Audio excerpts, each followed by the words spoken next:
చూసోగానే ఉంది. అంత బెటర్ అని మేము అనిపించదు. మన సిచ్యువేషన్ బాగాలేదు. ఏ ప్రభుత్వం అయినా విడిపోయిన తర్వాత ఇది రెండో ప్రభుత్వమే కదా. కొన్ని ఇక్కడికి వచ్చి కొన్ని డ్రాబ్యాక్స్ ఉంటాయి, దాంట్లో కొన్ని డ్రాబ్యాక్స్ ఉంటాయి. ఒకళ్ళు నేలైతే చూపించలేం కదా. ఇది వాతావరణం డిలే అవ్వచ్చు, అంతకుముందు మనోడు కొన్ని డిలే చేయవచ్చు.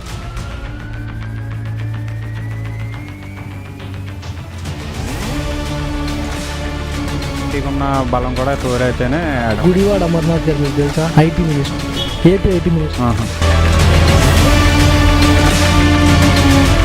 గుడివాడ అమర్నాథ్ అని ఒకరు ఉంటారు, AP IT minister. Gudivada Amarnath గారు పవన్ కళ్యాణ్ గారు తెలుసు మీకు? వాళ్ళిద్దరు నడుచుకుంటూ పోతుంటే మీరు ఎవరితో ఫోటో తీసుకుంటారు? ఏమి చేయొద్దని మీకు ఇల్లు రాలేదు? జగన్మోహన్ రెడ్డి గారు వచ్చి అడిగినా కానీ మీరు ఇట్లా చేయొద్దుతారు? అలాగే ఇల్లు రాలేదన్న అప్పుడు రాలేదని చెప్తారు. ఎవరు అడిగిన క్వశ్చన్ ఒకటే. మీకు అర్హత ఉండి కూడా రాలేదా? అర్హత ఉండి రాలేదు.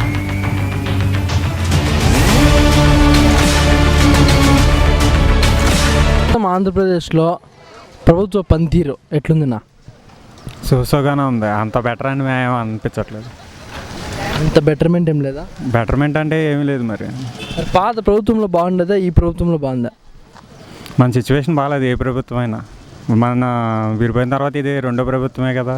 అంతేమనిపించట్లేదు. మరి కంపారిజన్ ఏం లేదా? కంపారిజన్ ఎవరిది వాళ్ళదే. కొన్ని ఇక్కడికి వచ్చి కొన్ని డ్రాబ్యాక్స్ ఉంటాయి, దాంట్లో కొన్ని డ్రాబ్యాక్స్ ఉంటాయి. ఒకళ్ళు నేలైతే చూపించలేం కదా. డ్రాబ్యాక్స్ ఏమేవో చెప్తారా? డ్రాబ్యాక్స్ అంటే డిలే అయింది, వాతావరణం డిలే అవ్వచ్చు, అంతకుముందు మనోడు కొన్ని డిలే చేయవచ్చు. దానివల్ల డిలే అలాగే బాగా పనులు కార్మికుల దగ్గర నుండి అన్ని దగ్గర నుండి బాగా డిలే అయిపోయింది. డిలేలు ఎక్కువ అయిపోయినాయా? మరి తెలుస్తుందిగా మనకి. ఇప్పుడు ప్రస్తుతం ఫాస్ట్గా అన్నట్టు ఏం లేదు, కొంచెం స్లోగానే వెళ్తున్నాం. ఏలూరు నియోజకవర్గంలో ఏమైనా సమస్యలు ఉన్నాయా బ్రో? మన ఏలూరు నియోజకవర్గం కాదు, మనం హాస్పిటల్. రాష్ట్రంలో ఇంకా ఏమైనా సమస్యలు మీకు ఉన్నాయా ప్రజలకి? రాష్ట్రంలో ప్రజలకి ప్రతి నియోజకవర్గంలో వాళ్ళకి సమస్యలు వాళ్ళకు ఉంటాయి. అలాగే కొంతమందికి రోడ్లు అని, కొంతమందికి వాటర్ అని. సమ్మర్ కదా, వాటర్ ప్రాబ్లమ్స్ ఎక్కువ ఉంటాయి.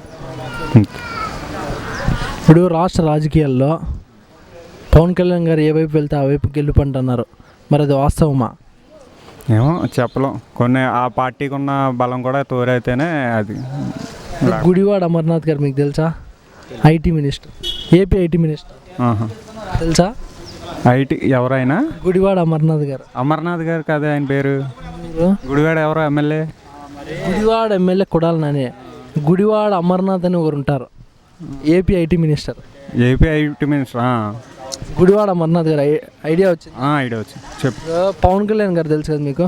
వాళ్ళిద్దరు నడుచుకుంటూ పోతుంటే మీరు ఎవరితో ఫోటో తీసుకుంటారు?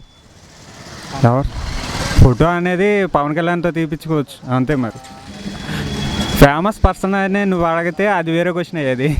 వాళ్ళు తెలుసా అన్న ఫేమస్ పర్సన్ మరి పవన్ కళ్యాణ్ అవుతారు కదా. ఐటీ మినిస్టర్ అయినా మనకి మినిస్టర్ లాగా ఉంటారు కానీ అంత పబ్లిసిటీ ఎవరు కదా ఎవరికి. పవన్ కళ్యాణ్ అయితే రెగ్యులర్గా కనిపిస్తారు, రెగ్యులర్ ఫామ్. ఇప్పుడు నేను ఎందుకు క్వశ్చన్ అడిగినా అంటే, ఐటీ మినిస్టర్ పవన్ కళ్యాణ్ గారు వచ్చి ఇంత ఫోటో దిగినారంట అని గుడివాడ అమర్నాథ్ గారు చెప్పినారు ఆ మాట. అందుకని నేను అడిగిన. ఓకే. ఇప్పుడు నారా లోకేష్ గారు పాదయాత్ర చేస్తున్నారు, దానివల్ల జగన్మోహన్ రెడ్డి గారు ఏమైనా భయపడుతున్నారా? పాదయాత్ర మీద క్లిక్ అయ్యి అనే ఫార్ములాతో ఒకళ్ళ తర్వాత ఒకరు వచ్చారు. ఒకరు భయపడుతూనే ప్రజల సమస్య తెలుసుకోవడానికి పాదయాత్ర. వాళ్ళని భయపడతానికి వీళ్ళని భయపడతానికి కాదు కదా. జగనన్న కాలనీ ఇల్లు మీకు వచ్చిందా? లేదు, మేము కాదు. ఇంట్లో రాలేదా? మా ఇంట్లో రాదు. నిన్న జగన్మోహన్ రెడ్డి గారు నెలకు మొన్న ఏం చెప్పినారంటే, ఆయన ప్రతి నియోజకవర్గానికి వెళ్ళి ఎవరికైనా ఇల్లులు రాకపోతే చేతులు ఎత్తి నేను అడుగుతారంట. అప్పుడు ఒక్కరు కూడా చెయ్యి అనేది ఎత్తకూడదు అని చెప్తున్నారు. మీరు ఒకసారి చెయ్యి ఎత్తి నాకు ఇల్లు రాలేదని చెప్తే జనాలు దిగుతాం. నేను ఎత్తా, నాకు ఇల్లు రాలే, నాకు రాలే. క్లోజప్ ఏమన్నా చేయొద్దని మీకు ఇల్లు రాలేదా? ఇల్లు రాలే. జగనన్న కాలనీలు రాలేదు? రాలే. మరి జగన్మోహన్ రెడ్డి గారు వచ్చి అడిగినా కానీ మీరు ఇట్లా చేయెత్తుతారా? ఇలాగే ఎత్తుతాం. ఇల్లు రాలేదన్నది అప్పుడు రాలేదని చెప్తారు. ఎవరు అడిగిన క్వశ్చన్ ఒకటే. మీకు అర్హత ఉండి కూడా రాలేదా? అర్హత ఉండి రాలే. ఒకే ఫ్యామిలీ, అది మాకు 2-3 ఫ్యామిలీలు ఒకే ఇంట్లో ఉంటున్నాం. 2-3 ఫ్యామిలీలు ఒకే ఇంట్లో ఉంటున్నారు, 2 రేషన్ కార్డులు ఉన్నాయి మీకు, అయినా కానీ మీకు ఇల్లు రాలేదు? రేషన్ కార్డు ఉన్నాయి, అన్నీ ఉన్నాయి, కానీ ఇల్లు రాలేదా మీకు? అది చెయ్యి ఎత్తినారు. ఓకేనా? ఇంకా ఏమైనా సమస్యలు ఉన్నాయన్నా? రోడ్డు సమస్యలు ఉన్నాయి బీభత్సంగా, ఉద్యోగాల సమస్యలు ఉన్నాయి. ఇది ఏలూరు నియోజకవర్గం అన్న? ఏలూరు జిల్లా. ఇక్కడ ఆళ్ళ నాని గారు ఆయన బాగా చేస్తున్నారా? ఐడియా ఉంది. ఆయన బాగా చేస్తున్నారా? ఏలూరు అడగండి చెప్తారు. గడప గడప తిరుగుతానాడా? ఆయన ప్రజల కష్టాలు వింటున్నారా? ఐడియా లేదు. అవునా? ఏలూరు కాదు. ఇంకా రాష్ట్రంలో జగన్మోహన్ రెడ్డి గారి పనితీరు ఎట్లుంది?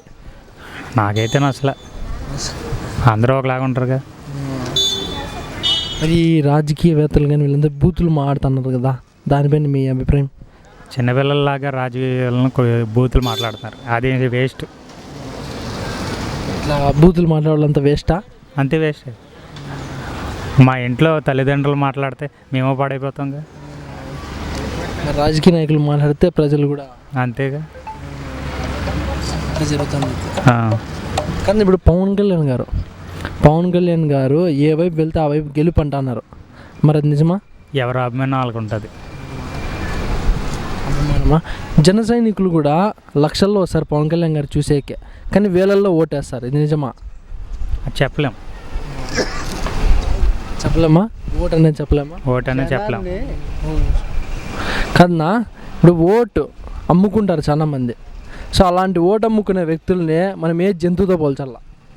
ఓటు అమ్ముకుంటున్నారు అంటున్నారు. నా ఆర్థిక పరిస్థితిని బట్టి కూడా నేను అవసరానికి తీసుకుంటాను. మరి నా అవసరాన్ని బట్టి నేను అమౌంట్ తీసుకుంటాను.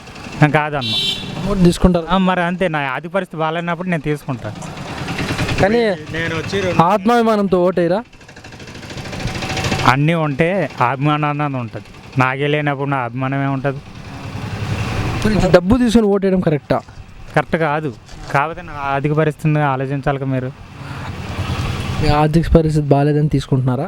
తీసుకుంటారు. నాలంటలు సుమారుగా చెప్తున్నా నేనని, నాలంటలు చాలామంది తీసుకుంటారు.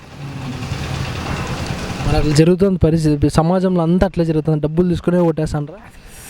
అలా అలవాటు చేశారు ప్రభుత్వం. నాయకులది తప్ప ప్రజలది తప్ప? ఇక్కడ నాయకులదే తప్పు. వాళ్ళే అలవాటు చేసి నాయకులే కదా డబ్బులు పంచేది.